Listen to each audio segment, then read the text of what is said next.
للرحمن ولدا۔ جب لوگ یہ کہتے ہیں کہ عیسیٰ اللہ کا بیٹا ہے اور عزیر اللہ کا بیٹا ہے اور فرشتے اللہ کی بیٹیاں ہیں، جب یہ لوگ بولتے ہیں اور اس بول کو اللہ اثر کرنے دے اور بیچ میں اپنی طاقت کو حائل نہ کرے، بیچ میں خود نہ آ جائے، خود پیچھے ہٹ جائے اور اس بول کو پھٹنے دے۔ دنیا کے ایٹم بم ایسے نہیں ہیں کہ زمین کے اوپر بھی اثر انداز ہو سکیں۔ دنیا کا ایٹم بم ابھی تک تو کوئی ایسا ایٹم بم نہیں بنا جو ساری دنیا کو ختم کر دے، جو ساری دنیا کے انسانوں کو ختم کر دے۔ چند لاکھ مر جائیں گے، چند کروڑ مر جائیں گے، کچھ شہر ٹوٹ جائیں گے، ابھی تک کوئی ایسا ایٹم بم نہیں ہے جو ساری زمین کو پھاڑ دے۔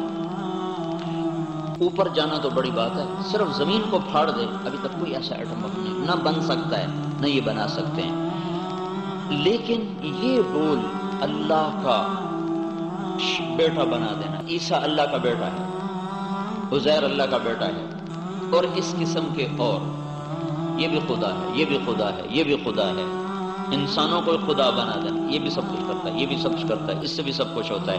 اگر اللہ تعالیٰ ان بول کو، ان قولوں کو، ان اقوال کو چلنے دے اور اپنے امر کو پیچھے ہٹا لے تو یہ اتنے زہریلے، اتنے طاقتور بول ہیں کہ ساری زمین پھٹ کے ریزہ ریزہ ہو جائے، سارے پہاڑ ریت بن کے ہوا میں اڑ جائیں، پھر اس بول کی نحوست اور تخریب کاری آسمانوں کی طرف بلند ہو، سورج چاند بے نور ہو جائیں، ساتوں آسمان ٹوٹ پھوٹ جائیں۔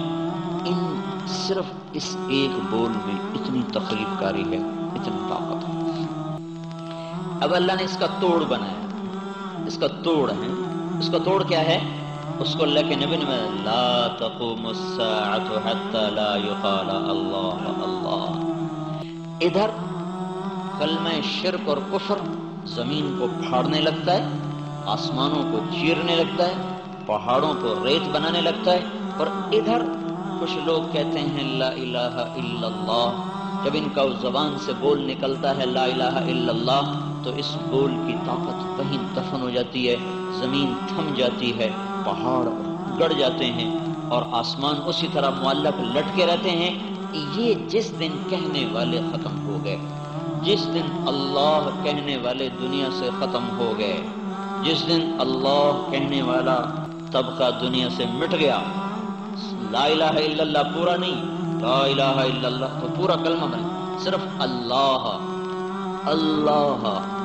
اللہ کے نبی کا فرمان ہے، جب تک دنیا میں ایک انسان بھی زندہ ہے جو اللہ اللہ کہہ رہا ہے تو نہ کوئی آسمانوں کو توڑ سکتا ہے، نہ ان کو گرا سکتا ہے، نہ کوئی زمین کو پھاڑ سکتا ہے، اور نہ پہاڑ ریزہ ریزہ ہو سکتے ہیں۔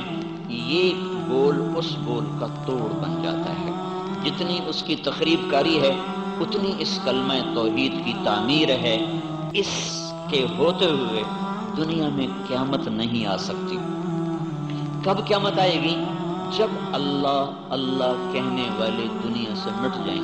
ان کو کوئی مٹا نہیں سکتا، ان کو اللہ مٹائے گا، یہ خود نہیں مٹ سکتے۔ ساری دنیا ایٹمی طاقتیں، آج بھی کفر کے پاس ایٹمی طاقت ہے اور ہر دور میں فرعون بھی آئے، ایٹم بھی آئے، لیکن میرے بھائیو ایمان کے بول کو کوئی مٹا نہیں سکا۔ یہ قافلہ چلتا ہی رہا، اس کی تعداد کبھی گھٹ گئی، کبھی بڑھ گئی، کبھی رفتار تیز ہو گئی، کبھی سست ہو گئی، کبھی یہ بے حال ہو کر گر پڑے، پر انہیں مٹا کوئی نہیں سکتا۔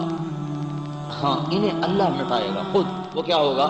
جب سورج مغرب سے نکلے گا تو یہ قیامت کی آمد کا اعلان ہوگا، اس کے کچھ عرصے بعد صفا پہاڑ پھٹے گا، اس میں سے ایک جانور نکلے گا جو ہر مسلمان کو ایسے ایسے ایسے چھوتا جائے گا، اس کا ہاتھ کا عصا ہوگا، اس طرح ہر مسلمان کو وہ لگاتا جائے گا اور ان سب کے چہرے روشن ہو جائیں گے، اور کافروں کو ایسے لگائے گا تو ان کے چہروں پر کفر کی سیاہی نمایاں ہو جائے گی۔ اس کے بعد ایک ہفتے کے اندر سارے مسلمان مر جائیں گے، کیا بوڑھے، کیا جوان، کیا چھوٹے، کیا بڑے، سب مر جائیں گے، سب، پھر صرف انسانی شکل میں جانور رہ جائیں گے جنہیں نہ اللہ کا پتہ نہ آخرت کا پتہ۔ یہ وہ لوگ ہوں گے جن پر اللہ تعالیٰ پھر قیامت کا کوڑا برسائے گا اور زمین آسمان کو پھاڑ دے گا، زیر و زبر کر دے گا۔ جب تک لا الہ الا اللہ کہنے والے موجود ہیں دنیا میں قیامت نہیں آ سکتی، اور ساری دنیا عمومی